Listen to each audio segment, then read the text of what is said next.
आकाशवाणी भोपाल से प्रस्तुत हैं प्रादेशिक समाचार।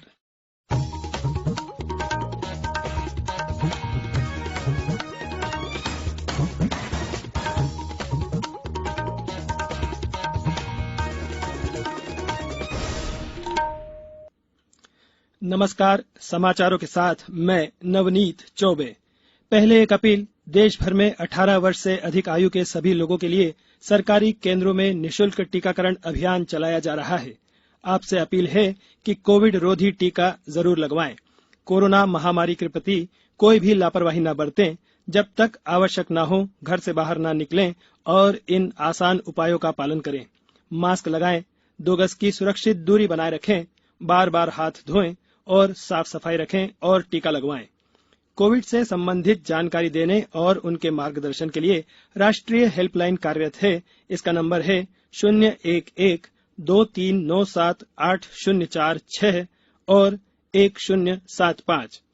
अब इस बुलेटिन के समाचार। सबसे पहले सुनिए मुख्य समाचार।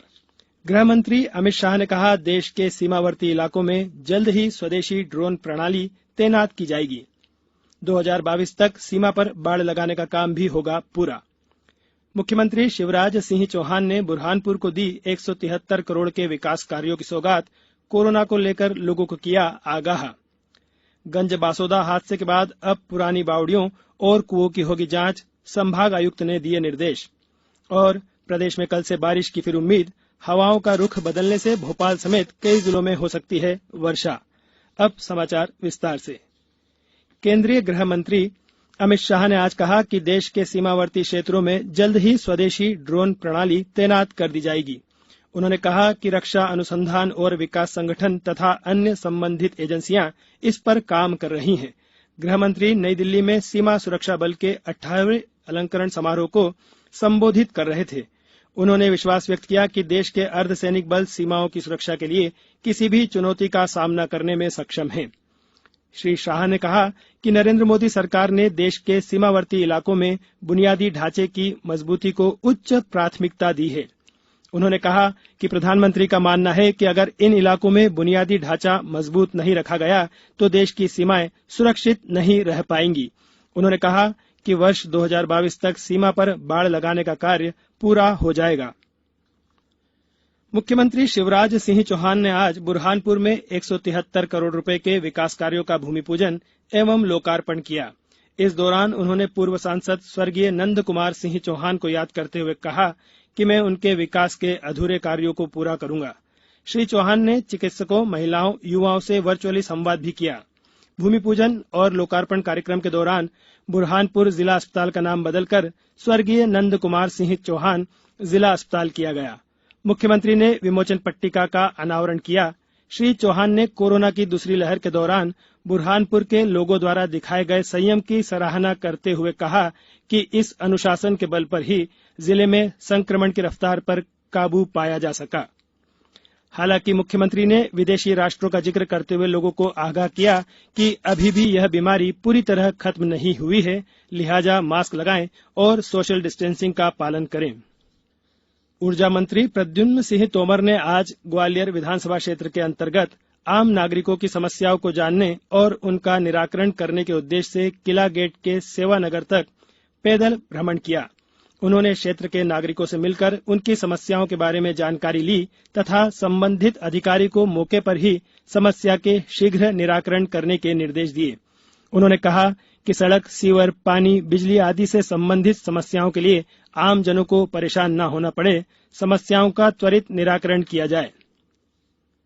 आज विश्व अंतर्राष्ट्रीय न्याय दिवस है। यह दिन दुनिया भर में न्याय की आधुनिक प्रणाली के उपलक्ष्य में प्रतिवर्ष 17 जुलाई को मनाया जाता है।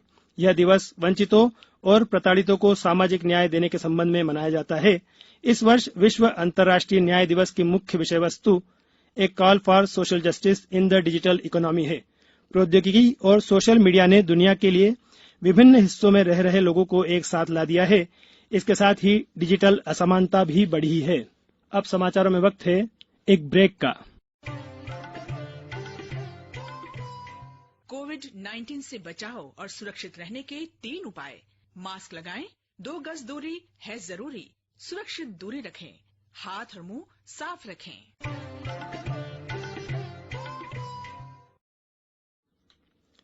ब्रेक के बाद समाचारों में एक बार फिर आपका स्वागत है। गंज बासोदा में हुए हादसे के बाद संभागायुक्त कविंद्र कियावत ने संभाग के जिलों में खतरनाक और पुराने कुएं बावड़ियों की जांच के निर्देश दिए हैं। उन्होंने कहा कि पंचायतों और शहरों में कहीं भी पुराने कुएं हैं तो अधिकारी उनको जाकर देखें और जरूरत पड़ने पर उनकी मरम्मत कराएं। आने वाले दिनों में बारिश के समय कोई घटना न हो, इसलिए पहले से ऐसे कुओं की पहचान कर उनकी जांच कर ली जाए। गौरतलब है कि कोरोना काल में पंचायतों में मनरेगा के तहत कई स्थानों पर कुएं बनाए गए हैं। खेतों में बने कुओं की मुंडेर ऊंची करने की हिदायत दी गई है, जिससे हादसा होने से रोका जा सके। विदिशा जिले के गंज बासोदा के लाल पठार की घटना को देखने के लिए पूर्व मंत्री जीतू पटवारी, कुणाल चौधरी और शैलेंद्र पटेल के साथ जिले के कांग्रेस पदाधिकारी पहुंचे। कांग्रेस प्रतिनिधि मंडल ने घटनास्थल का जायजा लेने के साथ पीड़ित परिवारों से जाकर मुलाकात की। घटना स्थल से लौटने के बाद जिला मुख्यालय पर कांग्रेस नेताओं ने प्रेस वार्ता को संबोधित किया। इस दौरान श्री पटवारी ने जिम्मेदारों के खिलाफ प्रकरण दर्ज करने की मांग की। जुलाई महीने का एक पखवाड़ा बीत जाने के बाद भी झमाझम बारिश का इंतजार कर रहे प्रदेशवासियों के लिए राहत भरी खबर है। मानसून टर्फ के मध्य प्रदेश से होकर गुजरने और हवाओं का रुख बदलने से मौसम का मिजाज बदलने की संभावना बढ़ गई है। मौसम विभाग के अनुसार हवा का रुख बदलने से वातावरण में नमी बढ़ने लगी है। तापमान बढ़ने से आज राजधानी और आसपास के इलाकों में गरज चमक के साथ बौछारें पड़ सकती है। कल से बरसात की गतिविधियों में और तेजी आने की भी आसार हैं। उधर मानसून टर्फ भी वर्तमान में सागर, गुना, रतलाम से होकर गुजर रही है। उधर बंगाल की खाड़ी में 21 जुलाई को एक कम दबाव का क्षेत्र बनने जा रहा है।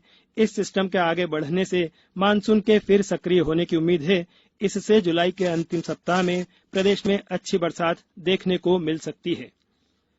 भारतीय निशानेबाजी टीम 23 जुलाई से शुरू हो रहे आगामी ओलंपिक खेलों के लिए आज टोक्यो पहुंची।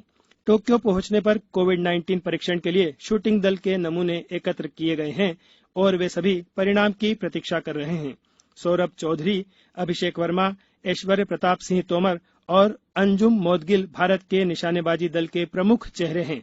भारतीय टीम ने नई दिल्ली और क्रोएशिया में ISSF विश्व कप में शानदार प्रदर्शन करते हुए पदक जीता था।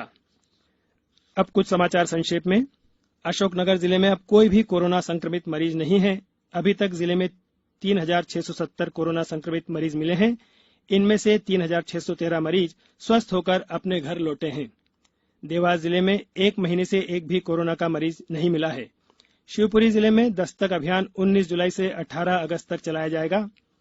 आगर मालवा जिला मुख्यालय पर 25 जुलाई को आयोजित होने वाली राज्य सेवा प्रारंभिक परीक्षा की तैयारियों के संबंध में कल कलेक्ट्रेट सभाकक्ष में बैठक आयोजित की गई, जिसमें कलेक्टर अवधेश शर्मा ने संबंधित अधिकारी एवं परीक्षा केंद्र प्रभारियों को जरूरी तैयारियों के निर्देश दिए। शिवपुरी के ग्वालियर बाईपास पर बाबा साहब अम्बेडकर की प्रतिमा स्थापित करने की मांग को लेकर कल दलित वर्ग से जुड़े हुए लोगों ने रैली निकालकर एक ज्ञापन सौंपा। सिंगल यूज प्लास्टिक के दुष्परिणामों एवं पर्यावरण में हो रहे नुकसान को देखते हुए गुना कलेक्टर ने नागरिकों से अपील की है कि वे सिंगल यूज प्लास्टिक का इस्तेमाल न करें। अंत में मुख्य समाचार एक बार फिर। गृह मंत्री अमित शाह ने कहा, देश के सीमावर्ती इलाकों में जल्द ही स्वदेशी ड्रोन प्रणाली तैनात की जाएगी। 2022 तक सीमा पर बाड़ लगाने का काम भी होगा पूरा। मुख्यमंत्री शिवराज सिंह चौहान ने बुरहानपुर को दी 173 करोड़ के विकास कार्यों की सौगात। कोरोना को लेकर लोगों को किया आगाह। गंज बासोदा हादसे के बाद अब पुरानी बावड़ियों और कुओं की होगी जांच, संभाग आयुक्त ने दिए निर्देश। और प्रदेश में कल से बारिश की फिर उम्मीद। हवाओं का रुख बदलने से भोपाल समेत कई जिलों में हो सकती है वर्षा। इस बुलेटिन के अंत में एक अपील, हमेशा ध्यान रखें, मास्क और 2 गज की दूरी, हाथ धोना भी है जरूरी। नमस्कार।